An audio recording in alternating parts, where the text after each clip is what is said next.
Hello अच्छा सभी का स्वागत है आपके अपने यूट्यूब चैनल कंपोजर पर। आई होप कि आप सभी अच्छे होंगे। तो क्वेश्चन नंबर 5 का सॉल्यूशन देखने वाले हैं। इससे पहले हमने क्वेश्चन नंबर 1 से लेकर के 4 तक का सॉल्यूशन देखा, प्लस बेसिक कॉन्सेप्ट समझा, फॉर्मूले समझे। तो क्वेश्चन नंबर 5 पहले हम पढ़ते हैं, फिर देखते हैं कि इसका जो सॉल्यूशन है कैसे हम करने वाले हैं। इसमें लिखा है बिंदु जिसकी स्थिति से सदिश समय दे रखा है, से गुजरने वाला से गुजरने वह सदिश आपको दे रखा है कि दिशा में जाने वाली रेखा का सदिश और कार्तीय रूपों में समीकरण ज्ञात कीजिए। अब यहाँ पर सिंपल देखो, हमें वेक्टर ए दे दिया गया है, वेक्टर बी दिया है। अब बोला है एक तो हमें रेखा का सदिश समीकरण निकालना है। क्या? रेखा का सदिश समीकरण। ठीक हो गया। और दूसरा बोला है कार्तीय रूप में समीकरण निकालना है। अब सिंपल जो हमने फॉर्मूले स्टार्टिंग में देखे, जिन बच्चों ने देखे होंगे वो इजीली इस क्वेश्चन को कर पाएंगे। तो एक बार फिर से मैं आपको दिखा देता हूँ। देखो, एक तो हमें दिखाना है क्या, रेखा का सदिश समीकरण, और एक कार्तीय रूप में, जब हमें वेक्टर ए और वेक्टर बी दिया हुआ हो। तो स्क्रीन पर देखेंगे आप। तो यहाँ पे बच्चों आप क्लियरली देख पा रहे होंगे, नंबर फर्स्ट कि माना रेखा वेक्टर ए से गुजरती है और सदिश वेक्टर बी के समानांतर है, तो उस रेखा का समीकरण क्या हो जाएगा। सिंपल देखो, इस वाले को आपने ध्यान से देखना है। वेक्टर आर बराबर vector A plus lambda vector B, ये आपका क्या है, रेखा का समीकरण हो जाएगा। क्लियर है फर्स्ट? यानी एक तो हमें इस फॉर्मूले में वैल्यू रखनी है, वेक्टर ए आपके पास है, वेक्टर बी है, सिंपल आपने मान रखना है, सॉल्यूशन आ जाएगा। ऐसे ही यहाँ आप सेकंड नंबर देख पा रहे होंगे कि माना बिंदु ए आपके, यानी जो वेक्टर ए रहेगा, वेक्टर ए से आपको x1 y1 z1 मिल जाएगा। ठीक है, यानी जो ये वेक्टर ए हमको क्वेश्चन में दे रखा है, वहां से हमें क्या मिल जाएगा, x1 y1 z1 मिल जाएगा। और जो हमें ये बी दे रखा है, वेक्टर बी में जो हमारे अदिश अवयव होते हैं, वहां से हमें क्या मिल जाएगा, ए बी सी का मान मिल जाएगा। क्लियर है? तो उसके बाद जो कार्तीय रूप में रेखा का समीकरण है, वो है हमारा x माइनस एक्स वन बट्टे ए बराबर वाई माइनस वाई वन बट्टे ए बराबर जेड माइनस जेड वन बट्टे सी। ठीक है, बी और सी आ जाएगा नीचे। क्लियर है? इस फॉर्मूले में मान रखना है और फाइनल हमारा आंसर आ जाएगा। ठीक है, तो देखते हैं स्टेप बाय स्टेप इसका सॉल्यूशन। तो जो हमें दिया है हम पहले वो लिख लेते हैं। यहाँ पे सबसे पहले वेक्टर ए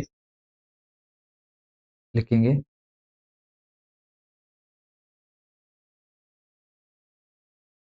माना वेक्टर ए बराबर हमें दे रखा है क्वेश्चन में 2i माइनस जे प्लस 4k। ठीक है, और वेक्टर बी हमें दिया हुआ है cab I plus 2j minus के।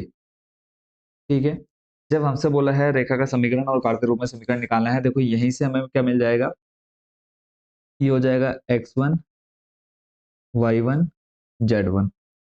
क्लियर है? इस चीज को आपने अपने माइंड में सेट कर लेना है। यानी x1 बराबर बच्चों कितना हो जाएगा, 2, y1 आ जाएगा -1, और z1 आ जाएगा कितना, 4। और जो वेक्टर बी है, यहाँ से हमें ए बी सी का मान मिल जाता है। ए का मान हो जाएगा 1, बी का मान 2, और सी का मान -1। ठीक है, अब हमें दो चीजें इसमें निकालने के लिए बोली है, एक तो है रेखा का सदिश समीकरण, दूसरा है रेखा का कार्तीय समीकरण। तो लिख लेते हैं रेखा का समीकरण।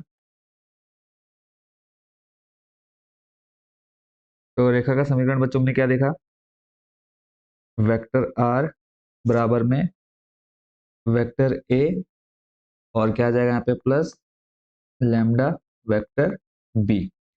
लैम्डा यहाँ पर क्या है, लैम्डा बच्चों एक क्या है हमारा अचर पद आप बोल सकते हैं। लैम्डा क्या है, एक अचर राशि है।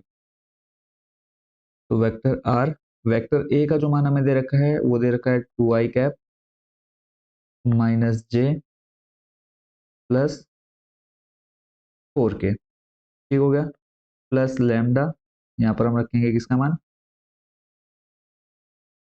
बी का मान। और हमें जो बी दे रखा है, बी बच्चों कितना दे रखा है, वेक्टर बी का मान आई कैप और प्लस 2j, और है माइनस के कैप। ठीक है, तो यही हमारा क्या हो जाएगा, अभिष्ट रेखा का समीकरण हो जाएगा। यानी एक हमको ये बोला था रेखा का समीकरण ज्ञात कीजिए, वो हमने यहाँ पर लिख दिया है। सेकंड नंबर बोला है रेखा का कार्तीय समीकरण, वो भी हम लिख देते हैं यहाँ पे। रेखा का फॉर्मूला मैं आपको दिखा चुका हूँ। रेखा का कार्तीय समीकरण फॉर्मूला देखो बच्चों क्या आ जाएगा, x माइनस x1 बट्टे ए, y माइनस y1 बट्टे बी, z माइनस z1 बट्टे में c। ठीक हो गया। अब x1 का मान मैंने ऊपर आपको पहले निकाल के दे दिया है, तो ये आ जाएगा x माइनस 2 बट्टे ए का मान 1, y माइनस y1 का मान बच्चों कितना है -1, तो ये बन जाएगा +1 बट्टे में b का मान यानी 2, ऐसे ही z माइनस z1 का मान 4 और बट्टे में c का मान कितना -1। तो ये हमारा क्या हो गया, फाइनल आंसर हो गया। टोटल दो चीज हमको फाइंड करनी थी, एक था हमारा रेखा का सदिश समीकरण, ठीक है, रेखा का, यहाँ पे अब लिख भी लेंगे, एक तो था रेखा का सदिश समीकरण और दूसरा था हमारा रेखा का कार्तीय समीकरण। क्लियर है, आई होप इसको आप अच्छे से समझ भी गए होंगे। चलते हैं नेक्स्ट क्वेश्चन नंबर 6 पर। क्वेश्चन नंबर 6 आपके सामने। तो इसमें देखो बच्चों, क्वेश्चन नंबर 6 में आप देख पा रहे होंगे कि उस रेखा का कार्तीय समीकरण ज्ञात कीजिए, हमसे कहा है जो बिंदु -2, 4, -5 से जाती है और बोला है इसके समानांतर है। अगर हम बात करें, देखो सिंपल हमें बिंदु दे दिए गए हैं, यानी ये x1 y1 z1 हमको मिल गया, ठीक है, और बोला है कि ये इसके समानांतर है। अगर हम इसको वेक्टर ए के फॉर्म में देखें तो वेक्टर ए हो गया, ये हमें मिल गया वेक्टर बी, ठीक है, बट बोल दिया यहाँ पर क्या है, समानांतर है। तो सिंपल हम यहाँ पे लिखेंगे, दिया है, क्या दे रखा है, x1 बराबर में कितना -2, y1 हो जाएगा कितना 4 और z1 बच्चों हो जाएगा कितना -5, ये दे रखा है। और बोला है ये जो बिंदु हैं किसके समानांतर है, जो रेखार्थी रेखा का समीकरण ज्ञात करना है, बोला है बिंदु क्या है, से जाती है और इसके समानांतर है। तो सिंपल से देखो, जब भी हमको बोल दिया है कि समानांतर है, तो जो हमारे इसके दिक अनुपात होंगे, ये क्या है, दिक अनुपात ही तो है, तो जो इसके दिक अनुपात होंगे वो इस रेखा के समीकरण के भी दिक अनुपात के बराबर होंगे। तो बस यहीं से हमको किसका मान मिल जाएगा, ए बी सी का मान मिल जाएगा। बट लिखना कैसे है, तो लिखेंगे यदि रेखा x+3 बट्टे 3 बराबर y-4 बट्टे में आ जाएगा कितना 5 बराबर में z+8 बट्टे में 6 के समानांतर है, के समांतर है, तो ए बी सी का मान बताओ जल्दी से। तो देखो ये जो है, यही हमारे क्या होता है, ए बी सी का मान होता है, वो हम पीछे भी देख चुके हैं। तो लिखेंगे, तो ए बराबर आ गया 3, बी बराबर आ गया 5 और सी बराबर आ गया कितना 6। तो हमें निकालना क्या है, रेखा का कार्तीय समीकरण निकालना है, तो लिखेंगे रेखा का कार्तीय समीकरण।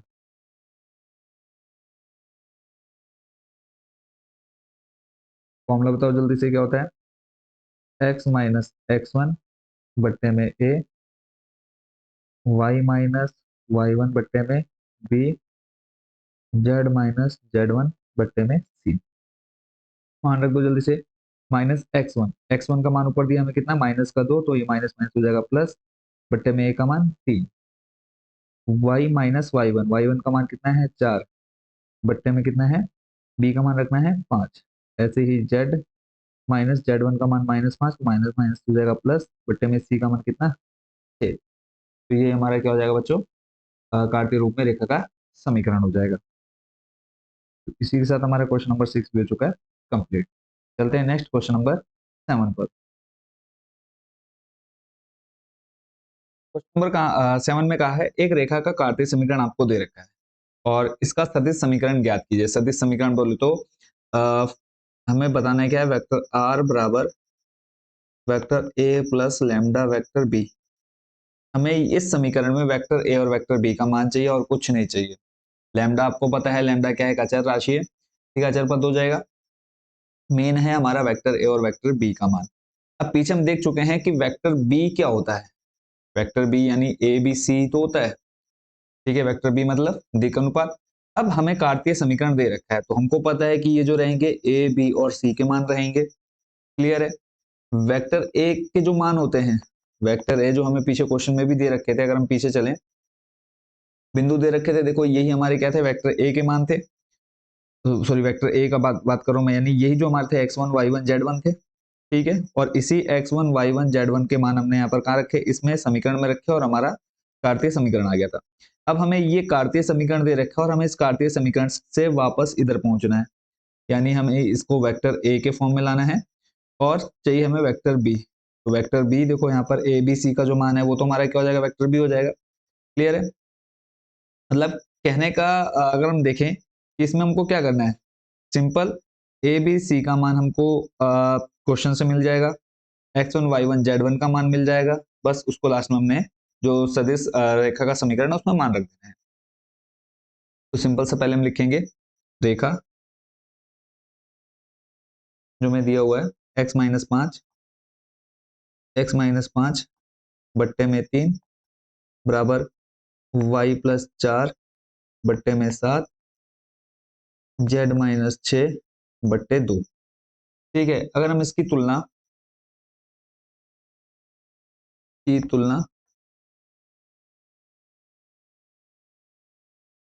कार्तीय समीकरण से करें, कार्तीय समीकरण x-x1 बट्टे में a, फिर y-y1 बट्टे में b, और फिर z-z1 बट्टे में c। तो क्या आप मुझे यहाँ पर ए बी सी का मान बता सकते हैं? ठीक है, तो इजीली बता सकते हैं, और ए बी सी का मान तो हम सीधा देख सकते हैं, बट देखो यहाँ पर x से x कट गया, ठीक है।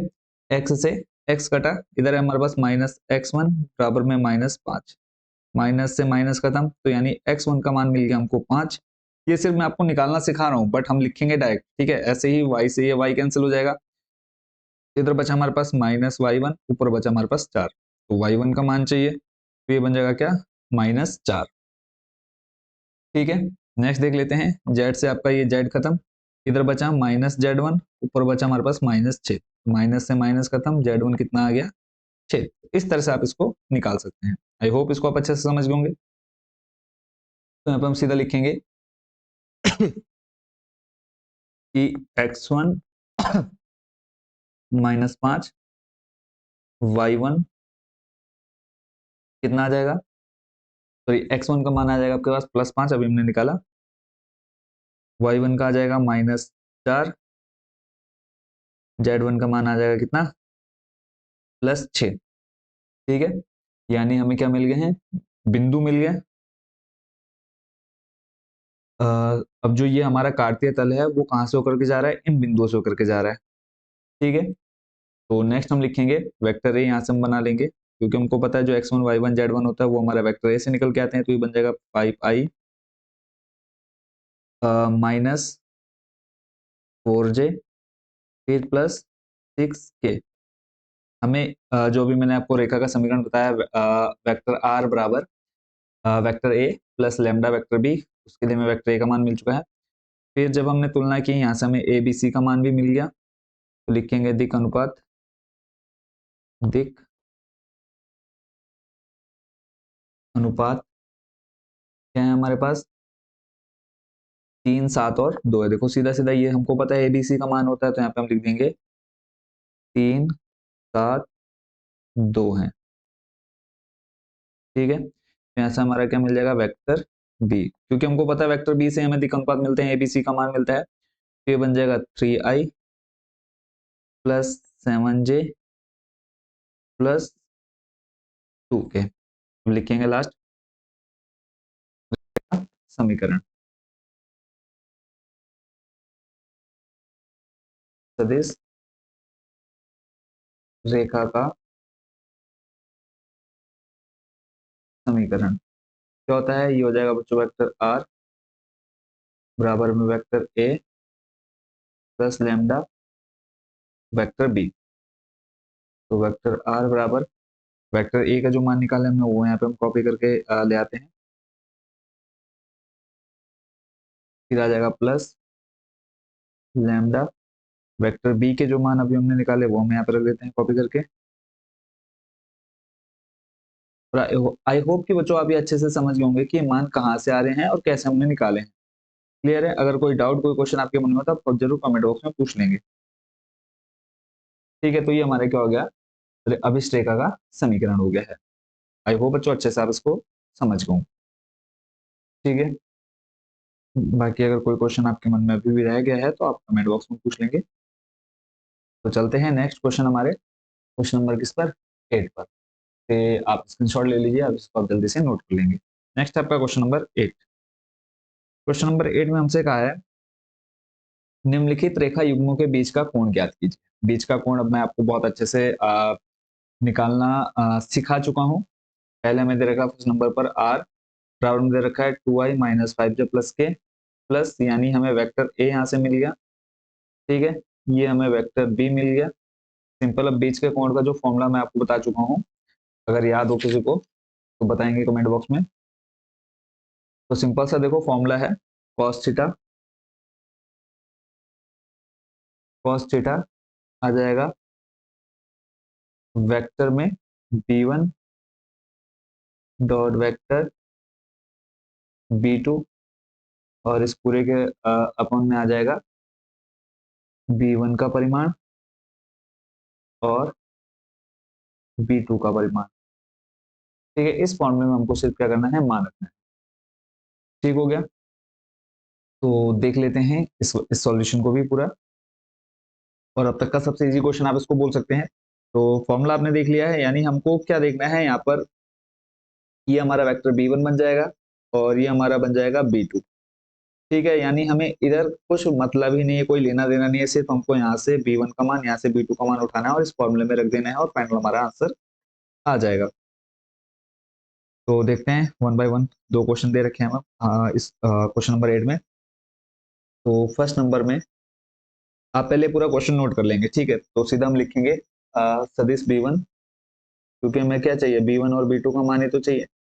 तो सदिश b1 जो आ जाएगा, यहाँ से देखो ये आ जाएगा हमारे पास 3i cap, 3i cap plus 2j और प्लस 6k कैप। ठीक है, ऐसे ही दूसरा आ जाएगा b2,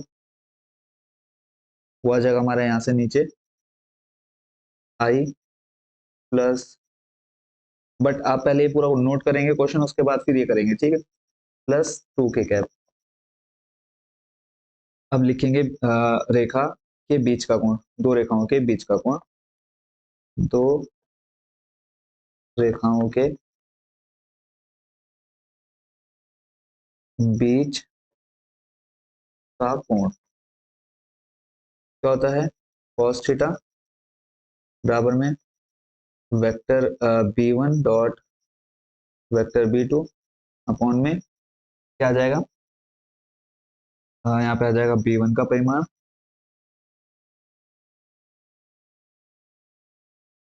और दूसरा आ जाएगा वेक्टर b2 का परिमाण। ठीक है, क्लियर है? अब यहाँ पे सिंपल हम क्या करेंगे, मान रख देंगे b1 डॉट b2 करेंगे, डायरेक्ट कर लेते हैं। यानी जो इनके अधिक अवयव रहेंगे उनकी मल्टीप्लाई होनी, यानी देखो यहाँ पे आ जाएगा 3 × 1, 3.1 प्लस यहाँ पे आ जाएगा 2.2 प्लस यहाँ पे आ जाएगा 6.2। ठीक है, अब b1 का परिमाण, परिमाण आपको निकालना बहुत अच्छे से आता है, तो एक काम कर लेते हैं, हम इधर ही निकाल लेते हैं और डायरेक्ट मान रख देंगे। b1 का जो परिमाण निकलेगा रूट में आ जाएगा, देखो यहाँ पर 1 2 2, फिर आ जाएगा 1 का स्क्वायर, 2 का स्क्वायर प्लस 2 का स्क्वायर, कितना आ जाएगा 4 4 और 1, कितना आ जाएगा रूट में 5। ठीक हो गया, सॉरी 4 4 8 और 1 9। क्लियर है? दूसरा देख लेते हैं b2 का। सॉरी अभी हमने ये देखा b2 का ही देखा ना, यहाँ पर क्या आ जाएगा b2, या फिर चलो अभी हम इसको थोड़ा सा और नीचे ले लेते हैं। और पहले डायरेक्ट मान निकाल ही लेते हैं।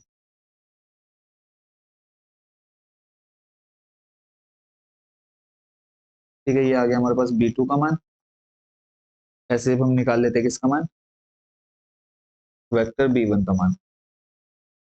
तो यहाँ पे देखो 3 2 6, 3 का स्क्वायर प्लस 2 का स्क्वायर प्लस 6 का स्क्वायर। 3 का स्क्वायर हो जाएगा बच्चों कितना, 9।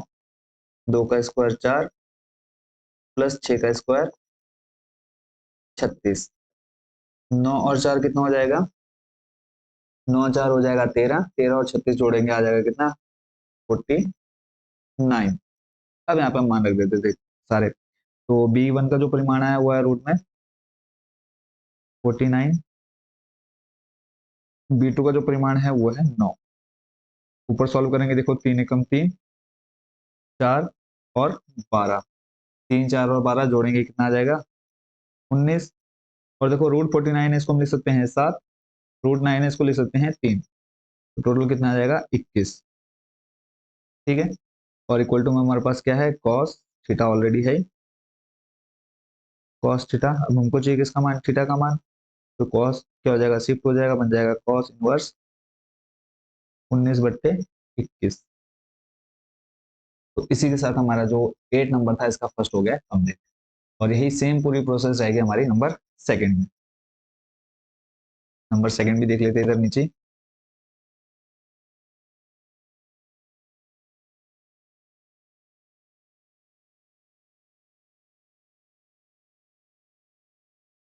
बस आपको ये पता होना चाहिए फॉर्मूला क्या है बीच के कोण का, और उसमें सिंपल आपको क्या करना है, मान रख देना।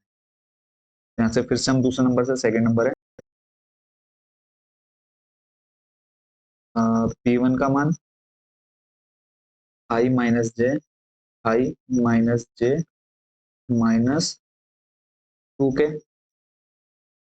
B2 का मान हो जाएगा 3I - 5J - 4 के। ठीक है, तो हम यहाँ पे कर लेते हैं vector B1 dot vector B2। बाद में हम इसको डायरेक्ट फॉर्मूले में रख देंगे ना। तो देखो 1 और 3 की गुणा कराएंगे, यहाँ पर 1 और यहाँ पर 3, तो आ जाएगा 3 प्लस यहाँ -1, नीचे है आपके पास कितना, -5। तो दोनों की मल्टीप्लाई करानी है आपने, -1 डॉट -5, फिर प्लस ऊपर -2 डॉट नीचे -4। देखो क्या आता है सॉल्व करके, यहाँ पर तो 3, फिर माइनस माइनस हो जाएगा +5, और 4 दूनी 8 हो जाएगा, माइनस माइनस फिर से क्या हो जाएगा प्लस, अब लिखेंगे +8, और इन जोड़ेंगे दोनों, 5 से 7, 8 और 8 कितना हो जाएगा बच्चों, 16। ठीक है, अब हम निकाल लेते हैं किसका मान, B1 का परिमाण निकाल लेते हैं रूट में। अब यहाँ पे देखो 1 -1 और -2, यानी 1 का स्क्वायर, फिर प्लस ब्रैकेट में आ जाएगा -1 का स्क्वायर प्लस -2 का स्क्वायर।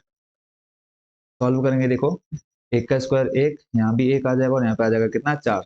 4 और 1 5 और 1 6। ठीक है, यानी रूट के अंदर आ गया 6। ऐसे ही निकाल लेते हैं हम B2 का परिमाण। यहाँ पर देखो है 3 -5 -4, 3 का स्क्वायर प्लस -5 का स्क्वायर प्लस -4 का स्क्वायर। 3 का स्क्वायर 9, 25 और 16। ठीक है, लिख लेते हैं 9 25 प्लस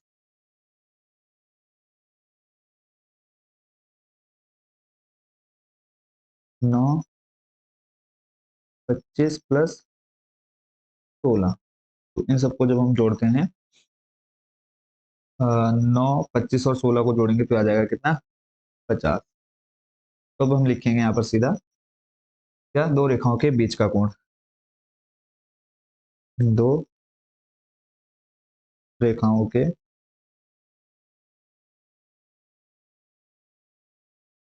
दो रेखाओं के बीच का कोण, ये आ जाएगा cos थीटा। फॉर्मूला लिख दे पहले, फॉर्मूला हो जाएगा vector b1 dot vector b2 पूरे का अपॉन में b1 का परिमाण डॉट b2 का परिमाण आ जाएगा। ठीक है, अब मान आप निकाल ही चुके हैं। b1 डॉट b2 का परिमाण आया कितना 16, ऊपर आ गया 16 बट्टे में b1 का जो परिमाण आया वो आया √6 और इसका दूसरा का आया कितना √50।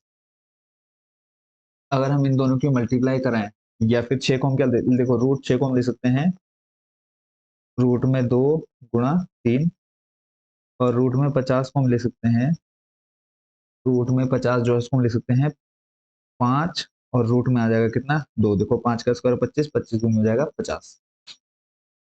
ठीक है, सिंपल है क्योंकि देखो अगर हम 50 के निकालेंगे, अभी इन बच्चों को नहीं पता, देखो सॉल्व करेंगे आ जाएगा कितना 25, फिर 5 से चले जाएगा 5, फिर 5 से जाएगा एक बार। देखो यहाँ पे 5 के पेयर बने तो रूट से बाहर निकाल दिया, 2 का पेयर नहीं है तो वो रूट के अंदर ही रहा। क्लियर है, तो अब हमें इनकी क्या करानी मल्टीप्लाई करानी। देखो ये आ जाएगा 16 और √6 को हम लिख सकते हैं √2 इंटू √3 लिख सकते हैं, आएगा √6 से, फिर इंटू है √50 लिखना है तो आ जाएगा 5, रूट में आ जाएगा कितना 2। ठीक हो गया, तो अब अगर हम इसको सॉल्व करते हैं कितना आ जाएगा, देखो √2 से √2 की मल्टीप्लाई कराएंगे बन जाएगा 2, कितना आ गया 2 इंटू 5 है इंटू √3। ठीक है, थोड़ा सा और आगे चलें, देखो आ जाएगा 16 बट्टे में 10 √3। ठीक है, आप इसको यहाँ पर भी छोड़ सकते हैं और अदरवाइज स्केल में जाना है, कितना आ गया हमारे पास 16 और बट्टे में आ गया हमारे पास कितना 10 √3। और अगर आप और इसको आगे डिटेल में जाना चाहें तो यहाँ पे आप √3 से गुणा और भाग करा दें। ठीक है, √3 से जब आप गुणा भाग कराएंगे देखो ये आज बन जाएगा 16 √3 बट्टे में आ जाएगा हमारे पास 10 गुणा 3। यहाँ पे और सॉल्व करो, 2 अट्ठे 16, 2 पंजे 10, तो आ जाएगा 8 √3 बट्टे में 5 तियां 15।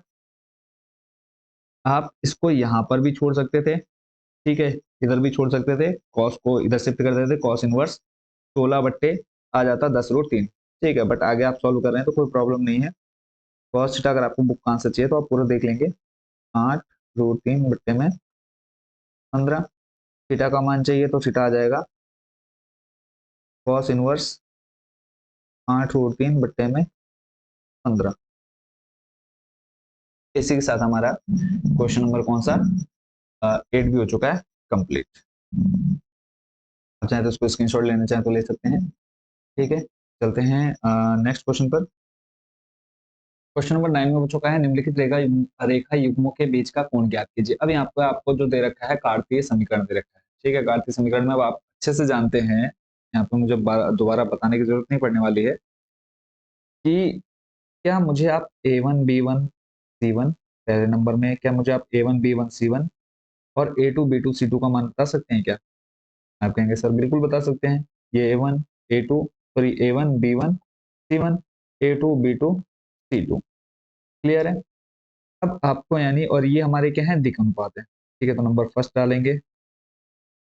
ठीक है, नंबर फर्स्ट डाल के पहले तो आप ये इक्वेशन लिख देंगे। ठीक है, पहले आप ये पूरा जो कार्तीय समीकरण दे रखा है उसको लिखेंगे, तो यहाँ से हम दिक् अनुपात निकाल लेंगे, या फिर लिख लेते हैं x-2 बट्टे में 2 बराबर y-1 बट्टे में 5 और z+3 बट्टे में -3। ठीक है, इसके लिए दिक् अनुपात क्या है, के लिए दिक् अनुपात बीच का कोण निकालना है। बीच का कोण निकालने के लिए चलो पहले मैं फॉर्मूला भी आपको दिखा देता हूँ। अगर आप यहाँ पे देखेंगे सेकंड नंबर पर, ठीक है, क्या लिखा है, यदि A1 B1 C1 और A2 B2 C2 इन रेखाओं के दिक् अनुपात हो और OP और OQ के बीच का कोण निकालना है, तब देखो cos थीटा बराबर A1 A2 B1 B2, यानी सिंपल आपको क्या चाहिए A1 B1 C1 A2 B2 C2 का मान चाहिए। आप इस फॉर्मूले में मान रख करके डायरेक्ट इसका आंसर निकाल सकते हैं, और आप चाहें तो इसको इस फॉर्मूले में भी रख सकते हैं जो हमने थोड़ी देर पहले एक देखा था, इस वाले फॉर्मूले में। ठीक है, क्योंकि आपको पता है जो A1 है, सॉरी A1 तो हमें चाहिए नहीं, B1 का मान आपका कहाँ से बनेगा, जो आपके पहले A1 B1 C1 निकल करके आएंगे वहां से आपका B1 का मान मिल जाएगा, ऐसे B2 का मान भी मिल जाएगा। ठीक है, बट उसने डिटेल में ना जाकर के हम सीधा यही फॉर्मूला लगाएंगे जो थोड़ी देर पहले ऊपर देखा है। तो स्टेप पे पहले हम दिक् अनुपात निकाल लेते हैं। यहाँ से आ जाएगा हमारे पास कितना, 2 5 - 3, 2 5 - 3। ठीक है, ये मिल गया हमें यहाँ से A1 2, B1 5, C1 - 3। दूसरा है हमें जो कार्तिक रूप दे रखा है वो है x+2 -1 y-4 बट्टे में 8 z-5 बट्टे में 4 के लिए दिक् अनुपात। ठीक है, अब यहाँ पे दिक् अनुपात क्या आ जाएंगे, -1 8 और 4, -1 8 और 4। अब ये बन जाएगा हमारे पास A2 का मान कितना, -1, B2 का मान 8, C2 का मान 4। ठीक है, अब निकालना हमें रेखा के बीच का कोण। तो जल्दी से सूत्र लगा देते हैं हम रेखा के बीच का कोण। ये आ जाएगा देखो cos थीटा। जल्दी से बताओ formula, A1 A2 plus B1 B2 plus C1 C2 upon में A1 का स्क्वायर प्लस B1 का स्क्वायर प्लस C1 का स्क्वायर। क्लियर है, डॉट A2 का स्क्वायर प्लस B2 का स्क्वायर प्लस C2। क्लियर है, तो अब हम यहाँ पे डायरेक्ट मान रखने वाले हैं। कैसे देखेंगे आप ध्यान से, देखो A1 इंटू A2 है 2 और -1 कितना आ जाएगा, माइनस का 2, फिर प्लस B1 इंटू B2 5 और 8, 8 पंजे 40। और फिर देख लेते हैं नेक्स्ट, आ जाएगा देखो -3 गुणा +4, 4 तियाँ 12 और किसमें माइनस। ठीक हो गया, और पूरे के बट्टे में आ जाएगा A1 का स्क्वायर, देखो 2 का स्क्वायर 4, 5 का स्क्वायर 25, -3 का स्क्वायर करेंगे 9, यानी 4 25 और 9, 4 + 25 + 9। ठीक है, डायरेक्ट मान रखते हैं हम, डिटेल में ज्यादा खाली स्टेप बढ़ा के कोई फायदा नहीं, टाइम वेस्ट ही है। तो देखो फिर है A2 का स्क्वायर यानी -1 का स्क्वायर 1, फिर 8 का स्क्वायर करेंगे 64, और इधर C2 का स्क्वायर है 4 16। ठीक है, तो ये बन जाएगा 1 + 64 + 16। ठीक है, अब देखो ऊपर अगर माइनस का 12 है, माइनस का 2 कितना हो जाएगा, -14। -14 में से जब हम 40 करेंगे प्लस का, ठीक है, ऐड करेंगे तो कितना आ जाएगा, प्लस का 26। ठीक है, और 25 4 9 हो जाएगा आपका 29, 29 में 9 जोड़ेंगे कितना हो जाएगा, रूट में 38।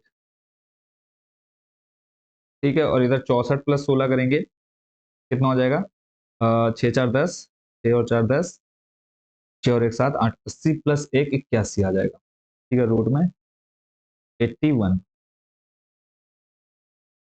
तो नेक्स्ट जो हमारा स्टेप है उसको देख लेते हैं।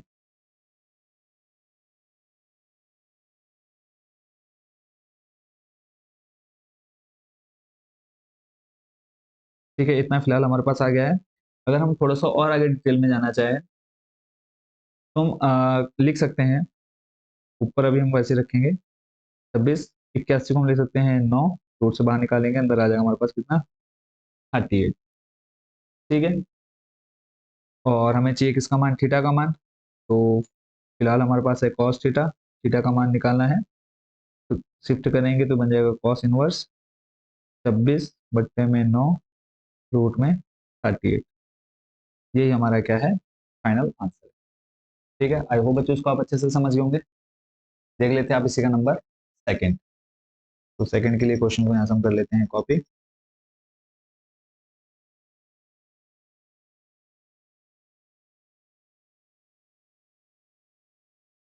देखो क्वेश्चन में कुछ करने जैसा है नहीं, बहुत ही इजी क्वेश्चन है और बहुत अच्छे से आप ये समझ भी रहे होंगे। ऐसे ही सेकंड नंबर है, सेकंड नंबर में थोड़ा सा डायरेक्ट चलता हूँ, आप पूरा डिटेल में लिख लेंगे। ठीक है, यहाँ से देखो जाएगा A1 का मान 2, B1 का मान भी 2 और C1 का मान 1। देखो ऊपर जैसे हमने पूरा ऊपर क्वेश्चन डिटेल में किया है ना, ऐसे आप करेंगे। पहले आप जो कार्तीय समीकरण दे रखा है उसको इस फॉर्म में लिखेंगे, केले दिक अनुपात, फिर A1 B1, इस तरह से आपने करना है। सिर्फ अब यहाँ पे इसका सॉल्यूशन जल्दी से देख ले रहे हैं। ठीक है, बाकी पूरा लिखने का तरीका वही रहेगा। फिर ऐसे ही A2 आ जाएगा 4, B2 कितना आ जाएगा 1 और C2 आ जाएगा 8। ठीक हो गया। और यहाँ पे हम इसका स्क्वायर भी निकाल देते हैं, A1 square B1 square plus C1 square. ठीक है, क्योंकि फॉर्मूले में हमको चाहिए। तो देखो 2 का स्क्वायर 4, 2 का स्क्वायर 4 और 1 का स्क्वायर 1, यानी 4 4 8 और 1 9। यहाँ स्क्वायर कर देते हैं, A2 का square plus B2 square plus C2 square. ठीक है, A2 का मान देखो 4, 1 8, 4 का स्क्वायर करेंगे 16। ठीक है, 1 का स्क्वायर 1, 8 का स्क्वायर करेंगे 8 8 64, 64 प्लस 16, 64 और 16 को जब हम ऐड करेंगे तो ये आ जाएगा 80 80 और एक आ जाएगा रोड में कितना 81। इसको हम लिख सकते हैं कितना 9, और ऊपर 9 को लिख सकते हैं हम कितना 3। क्लियर है। और अब हम लिख देते हैं रेखा के बीच का कोण, रेखा के बीच का कोण, यहाँ पे आ जाएगा cos थीटा। फॉर्मूला लिख देते जल्दी से, A1 A2 B1 B2 plus C1 C2 बट्टे में A1 square plus B1 square plus C1 square. ठीक है, ऐसे ही आ जाएगा हमारे पास A2 square plus B2 square plus C2 square. अब हम देखो मल्टीप्लाई करेंगे डायरेक्ट A1 इंटू A2, तो 2 गुणा 4 कितना हो जाएगा 8 प्लस 2 गुणा 1 2 प्लस 1 गुणा 8, देखो यहाँ पे 1 गुणा 8 करेंगे कितना आ जाएगा 8 बट्टे में 3 गुणा 9। मान निकाल चुके इनका हम पहले, तो हो जाएगा 8 8 16 17 18, 18 बट्टे 9 तिया 27। सॉल्व करेंगे 9 दूनी 18 9 तिया 27, यानी ये आ गया हमारे पास 2/3 और इधर हमारे पास कॉस थीटा। ठीक है, और थीटा का मान निकालना है हमको, तो ये आ जाएगा कॉस इनवर्स 2/3। इसी के साथ हमारा क्वेश्चन नंबर 9 का सेकंड भी हो चुका है कंप्लीट। ठीक है, बस थोड़ा सा आपने डिटेल में क्या लिखना है, ऊपर यहाँ पे आपने पहले ये समीकरण लिख देना है, फिर वहां से आपने कंपेयर कर लेना है A1 B1 C1 A2 B2 C2। इसके साथ क्वेश्चन नंबर 9 हमारा कंप्लीट हो चुका है। देखते हैं क्वेश्चन नंबर 10। क्वेश्चन नंबर 10 पर लेके चलते हैं आपको। क्वेश्चन नंबर 10 बच्चों सबसे इजी बोल सकते हो, इंपॉर्टेंट क्वेश्चन भी है। इसमें देखो सिंपल का है, हमें क्या निकालना है, पी का मान निकालना है। अब पी का मान निकालना है, बट उसके लिए कंडीशन क्या दे रखी है, बोला है पी का मान ज्ञात कीजिए ताकि जो रेखाएं दे रखी हैं वो क्या है, परस्पर लंब। ठीक है, अब आपको पता है ये क्या दिए हुए हैं, दिक अनुपात दे रखे हैं। क्लियर है, यहाँ तक तो कोई प्रॉब्लम नहीं है। दिक अनुपात दे रखे हैं, जब दिक अनुपात दे रखे हैं तो आपको पता है A1 डॉट A2, ठीक है, plus B1 dot B2 plus C1 dot C2। अगर इनका योग क्या आ रहा है, 0 आ रहा है, तो हम क्या बोलेंगे, परस्पर क्या है, लंब है। ठीक है, क्वेश्चन में बोला है कि ये परस्पर लंब है, यानी इसको हम इस फॉर्मूले में रखेंगे। ठीक है, और पी का मान निकालना है, बहुत ईजी है। तो बस आपको ये पहले पता चल गया है कि हमको किस फॉर्मूले का यूज करना है और किस किस के मान रखने हैं। बट अगर हम इस इक्वेशन को देखेंगे, जो हमें ये इक्वेशन दे रखी है कार्तीय रूप में, दे तो रखी है कार्तीय रूप में, बट इनका जो मानक रूप है, मानक रूप क्या कहता है, x माइनस एक्स वन। अगर हम यहाँ पे फॉर्मूला देखें तो पहले हमारा x आना चाहिए था, जबकि दे क्या रखा है, 1 माइनस एक्स दे रखा है। तो हम क्या करेंगे, किसी तरह इसको हम x माइनस चेंज करेंगे। ठीक है, यानी मानक रूप में लेकर के आएंगे। तो पहले हम लिखेंगे जो इक्वेशन दे रखी है, उन रेखाओं को लिखेंगे, दी गई रेखाओं को मानक रूप में लिखने पर, दी गई रेखाओं को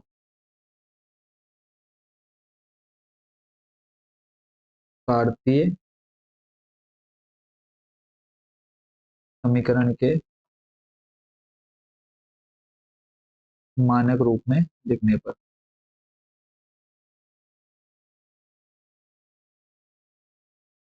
बस मानक रूप में चेंज करना है, उसके बाद हमारे जो a1 b1 उसके मान आ जाएंगे, वो आ जाएंगे। ठीक है, तो जब हम इसको चेंज करेंगे कार्तीय रूप, देखो क्या होता है। पहले हम मानक रूप लिख लेते हैं, x माइनस x1 बट्टे में a1, ऐसे ही y माइनस y1 बट्टे में b1। दो रेखाएं दे रखी है, इसमें z माइनस z1 कर रहे हैं, और ऐसे आ जाएगा c1। अब जब पहली वाली इक्वेशन को हम इससे कंपेयर करेंगे, तो अब हमें चाहिए x सामने। अगर मैं यहाँ से माइनस कॉमन ले लूँ, ठीक है, तो जो 1 है, जो देखो माइनस एक्स अंदर, इधर ये माइनस एक्स, माइनस बाहर कॉमन लिया तो प्लस 1 प्लस एक्स बन जाएगा, जो प्लस 1 था वो बन जाएगा -1। ठीक है, बट्टे में हमारे पास कितना 3। तो इसको हम क्या लिख सकते हैं, माइनस अगर हम ऊपर से हटा करके नीचे लाएं कोई प्रॉब्लम तो नहीं है, तो वही हम कर लेते हैं। देखो ये बन गया x-1 बट्टे में -3। क्लियर है। अब यहाँ से इस ब्रैकेट को मैं हटा देता हूँ। क्लियर। फिर आ जाएगा बराबर में, फिर है y माइनस y1। तो y माइनस y1 करेंगे। देखो 7 अगर मैं यहाँ से हटा दूं, किसी तरह से यहाँ से क्या कर दूं, 7 को हटा दूं, तो y बन जाएगा हमारे पास। ठीक है, तो यहाँ पे आ जाएगा हमारे पास 7 कॉमन निकालें तो बनेगा अंदर y -2 बट्टे में कितना 2p। ठीक है, अब मुझे यहाँ से क्या करना है, 7 को हटाना है, तो क्या मैं 7 को घुमा करके इस 2p के नीचे ला सकता हूँ। सिंपल है। देखो कैसे, यही अगर इक्वेशन को मैं y-2 बट्टे में 2p और बट्टे में अगर 7 लिखूं, तो आप ये 7 को कहाँ लेके जाएंगे। सिंपल सा है कि 7 को आप घुमा करके ऊपर ले जाएंगे। वही काम हम क्या कर रहे हैं, इस 7 को यहाँ से हटाएंगे, तो ये जो इक्वेशन बन जाएगी, देखो y-2 2p बट्टे में 7। ठीक है, पूरा एक एक स्टेप मैं आपको बहुत अच्छे से एक्सप्लेन कर रहा हूँ। x-1 अपॉन में 3। ऐसे ही नेक्स्ट वाला देख लेते हैं, z-z1। तो ये तो ऑलरेडी हमारा सेट है ही, z है पहले से, z-3 बट्टे में 2, z-3 बट्टे में 2, इसमें कोई चेंज नहीं करना है। तो पहले जो हमें कार्तीय समीकरण दे रखा था, उसको हमने चेंज कर दिया। ऐसे हम दूसरे वाले को देखेंगे। दूसरे वाले के लिए यहाँ पे हम लिख लेते हैं x माइनस x2 बट्टे में a2 बराबर में y माइनस y2 बट्टे में b2 बराबर में z माइनस z2 बट्टे में c2। अब इसको चेंज कर लेते हैं, देखते हैं इधर 7-7x है। ठीक है, यहाँ से अब हमें x पहले लाना है। देखो चलो पहले मैं आपको यहाँ पर थोड़ा सा करके दिखा देता हूँ, 7-7x। ठीक है, अब x को आगे करना है, तो एक तो हम यहाँ से 7 कॉमन निकालने हैं, और वो भी कैसा, माइनस का 7। जब हम माइनस का 7 कॉमन निकालेंगे, स्टेप बाय स्टेप करते चलो। 7 कॉमन निकाला, अंदर बचा हमारे पास 1 माइनस एक्स। और फिर अब सर यहाँ से अगर हम माइनस कॉमन निकाल दें, ठीक है, तो जो अंदर माइनस है वो प्लस का बन जाएगा, जो प्लस है वो माइनस बन जाएगा। ठीक है, तो फिर हम यहाँ से इस -7 को हटाएंगे, तो वो कहाँ चले जाएगा, इधर बट्टे में आ जाएगा। वही काम अब यहाँ पे हमको करना है। ठीक है, तो देख लेते हैं। तो यहाँ से हमने निकाला -7 कॉमन, अंदर बन जाएगा, देखो यहाँ पर क्या, x-1 बट्टे में है हमारे पास 3p। और इसको अगर हम और थोड़ा आगे जाएं, तो इस 7 को ले आएंगे कहाँ, इस पूरे के बट्टे में, यानी x-1 बट्टे में 3p पूरे के बट्टे में आ जाएगा कितना, 7। ठीक है, ऐसे अब अगला देख लेते हैं। अगला वाला हमें सेट दे ही रखा है, उसमें हमको कोई चेंज नहीं करना, वो y-5 यानी हमारा ग्रुप में है ही पहले से, y-5 बट्टे में 1, y-5 बट्टे में 1। नेक्स्ट देख लेते हैं। अब ये 6 माइनस जेड दे रखा है, जबकि अगर हम मानक रूप में देखें तो वो होना चाहिए था z-6। तो यहाँ से फिर से हम क्या निकालेंगे, माइनस कॉमन निकालेंगे, तो ये बन जाएगा z प्लस का 6 माइनस का बट्टे में कितना 5। अब इस माइनस को हम नीचे लाएं, बन जाएगा z-6 बट्टे में -5। ठीक हो गया। तो हम यहाँ से लिख लेते हैं दिक अनुपात।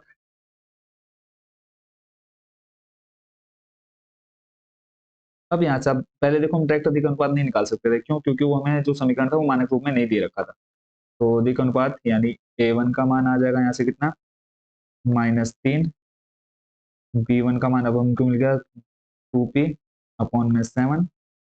C1 का मान मिल गया 2। इसी को तो हम बोलते हैं ABC का मान। ऐसे दूसरे वाले से हम दिक अनुपात निकाल लेते हैं।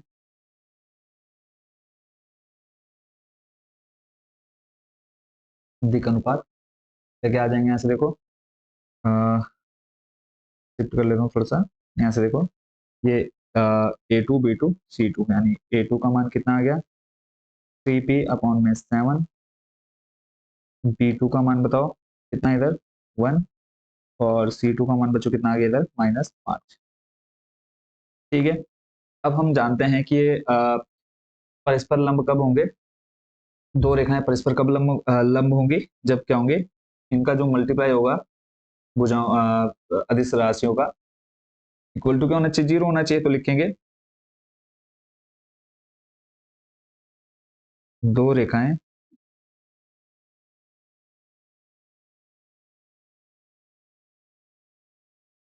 रेखाएं परस्पर लंब होंगी जब A1 A2 plus B1 B2 plus C1 C2 equal to कितना 0। अब ये जो मान हमने ऊपर लिखे हैं वो मान हम यहाँ पे रखने वाले हैं। देखो A1 का मान यहाँ पर आप देखेंगे ध्यान से कितना -3। A2 का मान 3p/7, 3p/7 प्लस B1 का मान 2p/7, B2 का मान 1 प्लस C1 का मान 2 गुणा में C2 का मान -5 बराबर में कितना आ गया 0। क्लियर है, यहाँ तक कोई दिक्कत नहीं। तो अब नेक्स्ट स्टेप हमारे सामने क्या आ जाएगा, देखो 3 3 9, इसका माइनस का प्लस का। एक चीज और देखनी है कि जो A1 का मान है वो हमारे पास -3 दे रखा है, और A2 का मान जो है हमारे पास वो बच्चों कितना है, एक बार रीचेक कर लेते हैं। A2 का मान हमारे पास आना चाहिए -3p/7। बिल्कुल आएगा। कैसे, देखो -7 था बट्टे में आया, यहाँ देखो -7 था बट्टे में लेकर गया तो माइनस भी आएगा उसके साथ, तो इसलिए यहाँ पे माइनस लगा देंगे आप। ठीक है, तो ये आ जाएगा -3p/7। ठीक है, उसके बाद है फिर 2p/7 गुणा 1, और फिर है हमारे पास 2 गुणा -5। अब ठीक है, अब आगे देख लेते हैं इसका सॉल्यूशन। यह जगह देखो माइनस माइनस प्लस 9/7 p, फिर प्लस 2p/7 बराबर में देखो 5 दूनी जगह 10, माइनस का 10 बराबर किधर करेंगे, क्या आ जाएगा प्लस का 10, हर बराबर करेंगे कितना आ जाएगा 7, ऊपर हो जाएगा 9p प्लस 2p बराबर में 10, बट्टे में 7 है कहाँ चले जाएगा गुणा में, तो 9 और 2 9 और 2p को जब हम ऐड करेंगे कितना आ जाएगा 11p। तो इधर तो हमारा कितना बट्टे में 7 है, गुणा में जब 10 के साथ लाएंगे तो कितना हो जाएगा 10 गुणा 70। ठीक है, 11p, 11 किस में है गुणा में, इधर लाएंगे जब किस में आ जाएगा अपॉन में, तो p का मान हमको निकालना था। इस तरह से p का मान बच्चों कितना आ गया हमारा 70/11। इजी क्वेश्चन था, बस हमें ये पता होना चाहिए कि जो कार्तीय समीकरण है उसका मानक रूप क्या होता है। उसमें हमने जो हमें दो समीकरण दे रखे थे, दो रेखाएं दे रखी थी, ठीक है, वो हम उन रेखाओं को हमने कंपेयर किया, वहां से हमने दिक् अनुपात निकाले, और फिर उसका लंब कब होंगे, जब हमको पता है कि इनका जो मल्टीप्लाई होगा 0 होगा। इस तरह से हमारा क्वेश्चन नंबर कौन सा 10 भी हो चुका है कंप्लीट। आई होप बच्चे उसको आप अच्छे से समझ होंगे। बचे हैं इस एक्सरसाइज में 5 क्वेश्चन, उसको हम देखेंगे नेक्स्ट पार्ट में। तो मिलेंगे बहुत जल्दी नेक्स्ट वीडियो में। Thank you so much watching for this video.